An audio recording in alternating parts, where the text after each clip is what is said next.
Cardinal Kin, Chapter 2, Gala 1.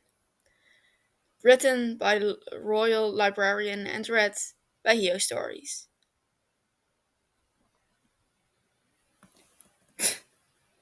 This is useless, Richard, Damien snaps. I think I preferred it when he called me Grayson. Dick chuckles from out in front of Damien, trying in vain to get his stubborn hair to stay put. No matter what he does, there's this one spot that refuses to lie flat. Stand aside, Dick Wing, Jason intervenes, pushing his older brother away. Jason takes hold of the comb and products. It takes a minute, but when he steps away, he's managed to accomplish what Dick couldn't. Dick clicks his tongue. I still don't know how you're so good at that. It's called a skill, Jason snarks. Dick scoffs. That remains to be seen, Damien clips. But thank you. Of course, baby bat. Damien glares at the name. I still don't understand why you are not required to go like the rest of us. Jason shrugs. Cause someone's gotta watch the city. Yes, preferably me. Jason laughs, but not in the meaning way. Merely amused. Take that with the man, he says, giving his shoulder a gentle tap. I'm off. Good luck tonight. Don't do anything I wouldn't do. Little falls under that category, Damien grumbles, watching his small brother go. Damien cannot stand galas. He hates the lollygagging, the false attitudes of charity, the politics, the fakeness of it all. Richard chuckles. Come on, little D. The sooner we get there, the sooner we can leave. If you say so. Alfred drives Dick, Duke, Damien, and Bruce to the City Hall. Tonight's gala is a commemoration of the mayor's third year in office. Just another useless waste of time with nothing of significance to Damien. He employs every tactic he knows to get out of it. Father, I would simply rather do anything else. You're coming, Damien, Bruce affirms. Why? I won't be missed. You haven't been in the public eye for months, Bruce says bluntly. You know I don't begrudge you your privacy, but you need to make an appearance now and then. Otherwise, people start asking questions, gossiping, and then your life becomes that much more difficult. Damien grinds his teeth. Such is the price of being Bruce Wayne's son. He wishes he were better at this side of life, at civilian life. It's not like Richard or Jason. He can't just put on a pleasant demeanor and a simpering smile. The best Damien can do is greet people as neutrally as possible, straining to hold back his distaste. What's worse is he knows he needs to improve. Damien will one day take control of Father's company. Half of the business is making friends and business deals at exactly these sort of events. If he has any hope of being successful, he needs to develop those skills now. That's just so tiresome. Nevertheless, Damien isn't one to step away from a challenge, so he drops the argument for now, slumping back into his seat. Bruce sighs sympathetically. When I was your age, I didn't like these sort of things either, he admits. But then I realized just how much there is to learn from them. Damien cocks his head. Like information. Partially, Bruce agrees. People give so much away by what they say, by what they don't say, body language. He waves a hand. But you know all that. I'm also talking about watching people's behavior. Behavior? Bruce nods. Becoming a socialite was not easy for me. It goes against my most basic nature. But I learned to observe and replicate the behaviors of people with a reputation I was seeking. So, you are eyeing up idiot rich frat bros? Duke draws with a smirk. Dick snorts. Bruce shakes his head fondly, ignoring them both. Damien considers the words carefully. It helps you blend into the crowds you want to be seen in? Exactly. Hmm. Damien contemplates. This is interesting. I suppose I will try. Dick smirks from the other seat. That's not how it goes, Damien. Damien spends the first half of the gala navigating himself through the conversations and various social circles around the hall. Following his father's advice, he keeps an eye out for someone with a reputation he himself would like to cultivate. It's a more challenging task than it should be. Most people in the upper class are old, rich snobs that have never tried to be anything else. Sure, some might donate to charity from time to time, but their reputations as people leave much to be desired, and most of his future business colleagues are just entitled and greedy. Why on earth would he want to be anything like that? There are a few among them who are semi respectable, but even so, most of them fall back on being overly smiley and talkative. He doubts he could ever muster that himself. After hours of observation, Damien feels discouraged. He needs to cultivate his own image, a persona that is both believable and respectable.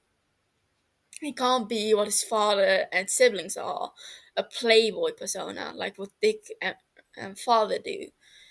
Is just out of the question. Jason is all about smiles and generous giving, the big lovable idiot role. Steph is not publicly acknowledged as a Wayne, more of a family friend. Damien envies her with a passion. Cass didn't change much about herself or the public perception. She's seen as a quiet, somewhat shy girl who exudes nothing but class and elegance. Duke is still somewhat new to the world of socialites, but even so, he's naturally charismatic, easily making friends wherever he goes. None of it is natural to Damien. He grew up in a world defined by battle and strategy. Social skills didn't matter in the league, only one's ability to survive. How can he ever fulfill his father's legacy if he can't even navigate the other half of his world? Damien swallows the lump growing in his throat, along with his thoughts of inadequacy, making his way over to the refreshments table to get a drink. He takes his glass of water and plants himself by a wall on the outskirts of socializing. He drinks slowly, staring out at the crowd forlornly. A minute or so later, he feels the presence approach him from the side. All right, Mr. Wayne? Lucius Fox asks him. Damien relaxes slightly. Mr. Fox is a long-time friend of father's and the Wayne family. One of the few who knows their true identities. He's currently the acting CEO of Wayne Enterprises, having taken up the positions a few years ago when the demands of Batman, the Justice League, Bruce Wayne, and fatherhood became too much for Bruce. Of course, Mr. Fox, Damien responsively. Just observing. Mr. Fox raises an eyebrow, following Damien's gaze towards the rich and powerful. What are you looking for? Damien straightens. Father suggested I make these events more productive by observing individuals who I'd like to emulate. I see, he nods. How's that going? Poorly. Lucius chuckles. I can't imagine why, he says sarcastically. Damien's lips twitch. This is why he likes Mr. Fox. He's blunt, no nonsense, with a dash of humor that makes him more palatable to the upper class, but hilarious to anyone who knows how to read him. Mr. Fox is lucky. He's a businessman first and foremost. He doesn't have to play the games like the rich do. He's an extension of Bruce in many ways, subject to how he wants to run his company. He's been working with Damien occasionally, teaching him more about running Wayne enterprises, but it's difficult to find time in both of their schedules. Regardless, Damien knows he has an ally in Mr. Fox. He wants to see him succeed. It's a good idea in theory, Lucius says, contemplative, but with more difficult in practice. You aren't just trying to blend in. When the time comes, you want to be taken seriously, yes? Damien finally looks at him, nodding firmly. It goes against Father's philosophy of complete misdirection, but Damien doesn't think he'll ever be able to do something that he isn't. He isn't a liar, it's not in his nature. Yet it's an inherent part of the role he plays. He needs to divert public perception away from Robin, yet he doesn't know how to be anything other than himself. It may be difficult, Mr. Fox says sympathetically, but not impossible. If you're looking for someone to mirror, I'd recommend Timothy Drake. Damien frowns, mentally reviewing what he knows about Timothy Drake. He's a close neighbor on the east side of the estate. He is CEO of the Drake Industries, an obvious Nepo baby, and from what his brothers have told him, just another pretentious rich boy like so many in his tax bracket. I doubt there's anything someone like Drake could teach me, Damien sneers. Mr. Fox shrugs. You'd be surprised. His public image isn't fantastic, but in the business world, he's fairly well received. He's one of the youngest CSOs in the world, took over his parents' company when he was 17, and has done great work with it. Despite his age, he's carved out a place for himself. He demands respect, even from those who don't like him or his company. Damien narrows his eyes. Mr. Fox taking another sip of his own drink, while he processes the words. He's never factored how his age could potentially impact his reputation. He wants to jump into the business as soon as feasible, ideally by the time he's 18. How would he be any different than Timothy Drake? He'll be another product of nepotism. His father, the owner of a multi-billion-dollar company, will practically be handing the role to his youngest child, even if Damien means to work for it and be a leader deserving of respect. He'll have always gotten his start due to his family. Yet somehow, Timothy Drake overcame and is still overcoming those exact same hurdles.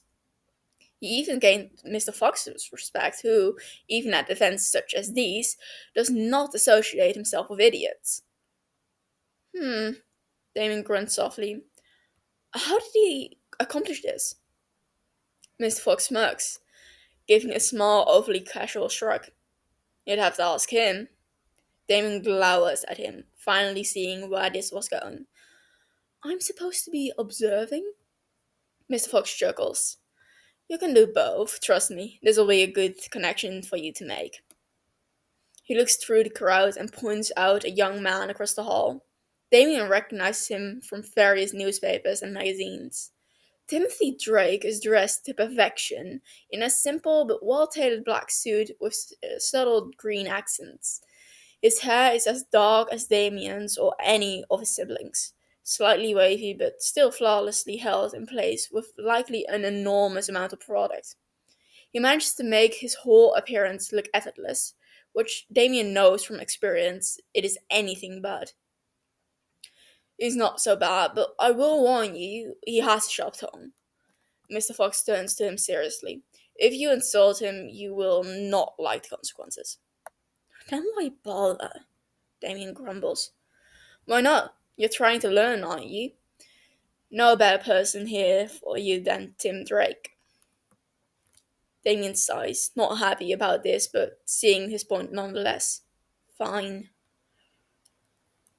Mr. Fox smiles slightly, looking far too amused. Come on, I'll introduce you, he says, leaving his drink with a passing staff member. Damien doing the same. He follows Mr. Fox through the masses, nimbly waving through Gotham's most elite. He'll be your business associate one day, Mr. Fox reminds him as he approaches. Try to make a good impression. I will certainly try. Drake is just finishing bidding his current conversation partners goodbye when they step up to him. Mr. Drake, Fox greets him, holding out his hand. Drake turns, instantly flashing Fox a smile. Mr. Fox, he replies, shaking the offered hand. I didn't expect you here tonight. Change of plans. My flight to LA was postponed to Sunday. Mr. Fox replies easily, completely accepting the fact Drake somehow knew of his plans. I want to introduce you to somebody, Fox says, gesturing towards Damien. This is Mr. Damien Wayne. Drake finally turns his attention to Damien. Damien takes him in critically, analyzing his demeanor and body language. He holds himself well, casual, but with the confidence expected from someone of his fame and fortune. Though there's something about his gaze that slightly unnerves him, calculating and all too knowing.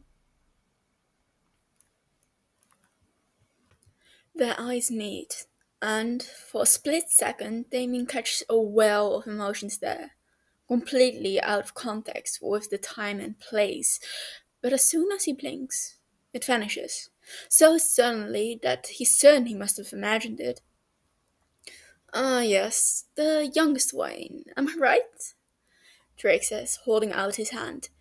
Damon, was it? Damien narrows his eyes. It's not the first time someone has purposefully mispronounced his name. It's one of the subtle ways the people at these events try to demean him, get him to react. Some do it on purpose, others in ignorance. Both make his blood boil. He was raised a prince. He has a noble bloodline from multiple lines of lineage. He was taught that he is owed respect. Coming to Gotham was humbling on multiple levels, not least of which was his father's insistence that respect is earned, not owed.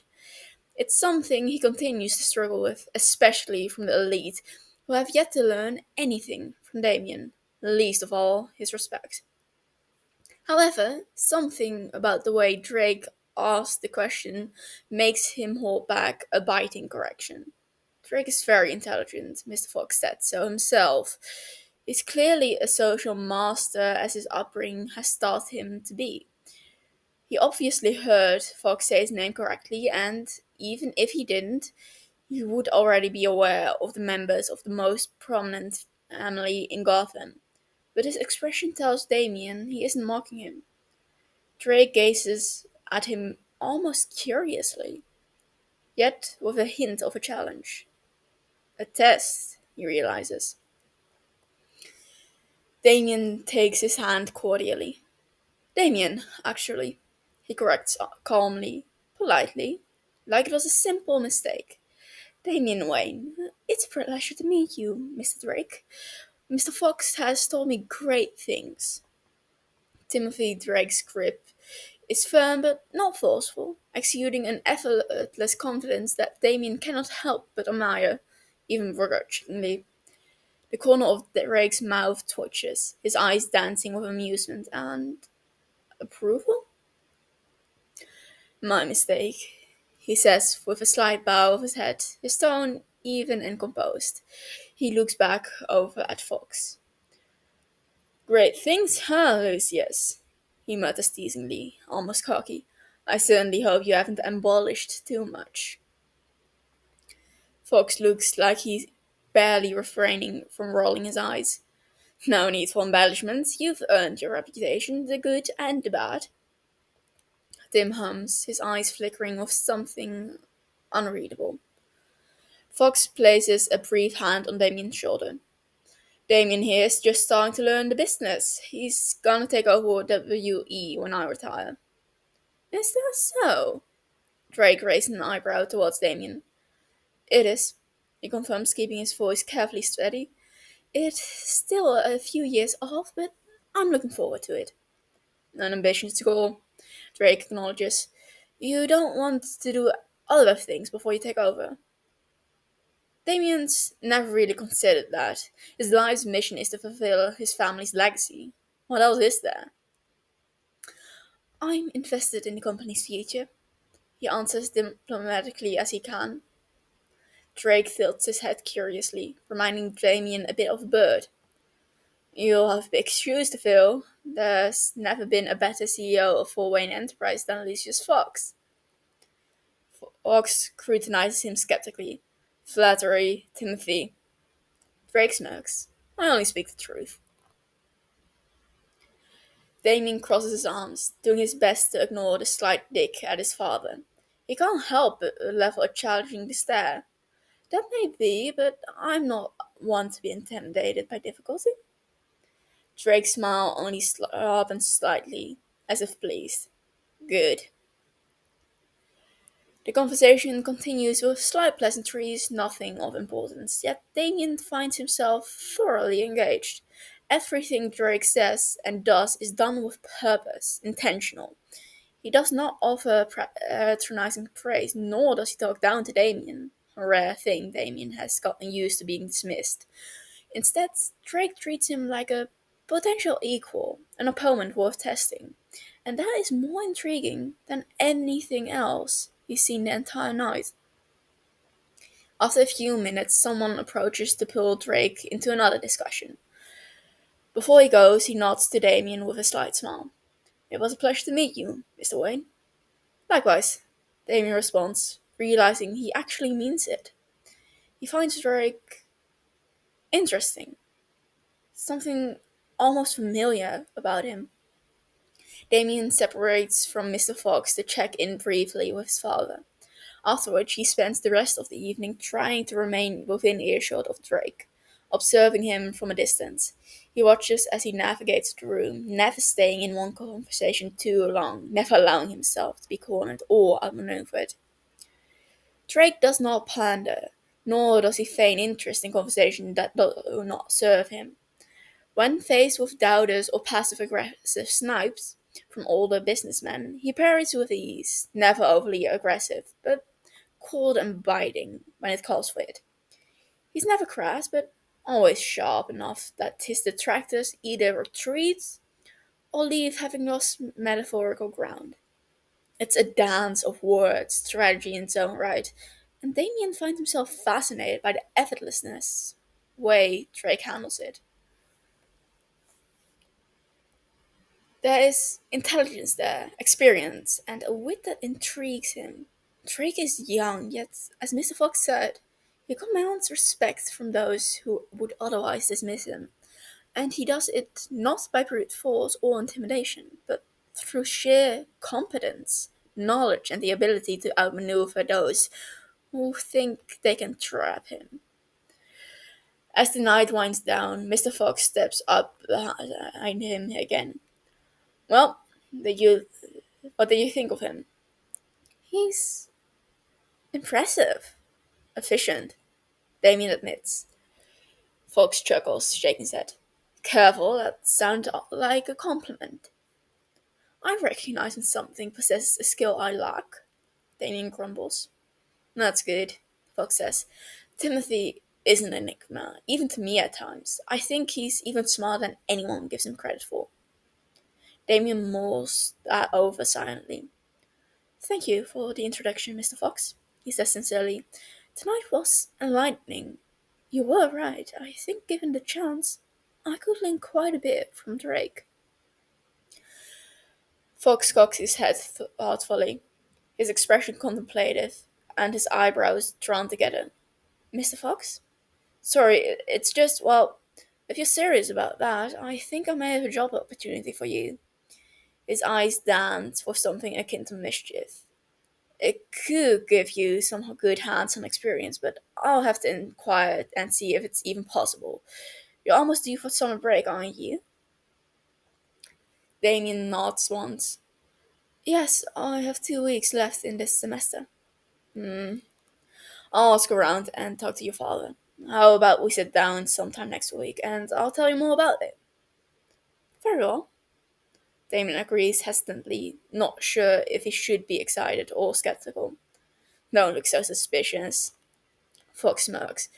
You don't have to do anything you don't want to, but it would give you the chance to interact with Drake directly. I can hardly contain my suspicion when I don't even know what you're talking about, he snips. Fox chuckles, starting to step away. We'll talk soon, Damien. Look into Drake Industries if you have the time this week. Why would I? Damien starts, but Fox is already gone. Damien sighs, looking to the ceiling tiredly. He'll just have to wait. He hates waiting. The event is practically over, so Damien finds his father and brothers in the grounds, and once Alfred arrives, they climb back into the luxury vehicle and start to make their way home. The others are exhausted from the evening, so the ride back is quiet. Damon stares out the window as Gotham blurs past him, deep in thought. Timothy Drake was not what he expected. Not at all. His intelligence is obvious, but there's something else about him too. Something nagging at Damien. It's like he's missing something. It's annoying, yet Damien hasn't felt this intrigued in a long time. Whatever opportunity Fox has for him, he'll take it.